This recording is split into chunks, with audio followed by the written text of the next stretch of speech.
Hello, ദേ എൻ്റെ ചേട്ടനും അനിയനും വരും കേട്ടോ. എൻ്റെ മോൻ കട്ട വെയിറ്റിങ്ങിലായിരുന്നു. കുറേ നേരം എൻ്റെ മക്കളിങ്ങനെ എന്താ എത്താത്തത് ഇത് അവർ വന്നുകൊണ്ടിരിക്കുന്നത് ഭയങ്കര ഡാൻസും എന്തൊക്കെയാണ് ചെയ്യേണ്ടതെന്ന് അവന് തന്നെ അറിയില്ല. പിന്നെ ഈ വണ്ടി ഇത് ഞങ്ങളെ വീട്ടിലെ ആദ്യത്തെ വണ്ടിയാട്ടോ.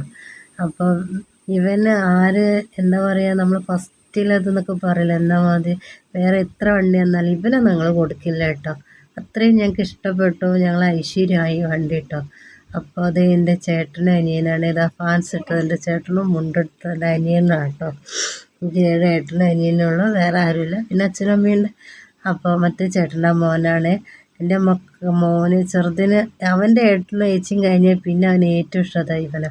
അവനേറ്റ് അങ്ങനെ തോളെ കൊണ്ടു നടക്കും. അതുപോലെ എൻ്റെ അനിയന് ഏറ്റവും ഇഷ്ടമുള്ളൊരു സ്ഥലമാണ് ഇതേ ഇവിടെ. വന്നാൽ ഇവിടെ ഇരിക്കും. ഭക്ഷണം കഴിക്കുകയാണെങ്കിൽ ഉന്തി തള്ളണം ഞാൻ ഫുഡ് കഴിക്കാൻ ടേബിളിലേക്ക്. അങ്ങനെ അവിടെ ഇരുന്ന് നാട്ടെടുത്താനും പറഞ്ഞിരിക്കും. അതേമാതിരി ഇതേ ഇതാ മാമന്മാരെ ഏറ്റ് കളിക്കുന്നു. നമുക്കൊക്കെ മാമന്മാരെ വെച്ചാൽ ഭയങ്കര പേടിയാണ്. ഇന്നത്തെ കാലത്ത് അങ്ങനെയൊന്നും എല്ലാവർക്കും അത്രയും നിങ്ങൾക്കൊക്കെ അങ്ങനെ ആയിരുന്നില്ലേ? അത്രയും പേടിയല്ലേ നമുക്ക്?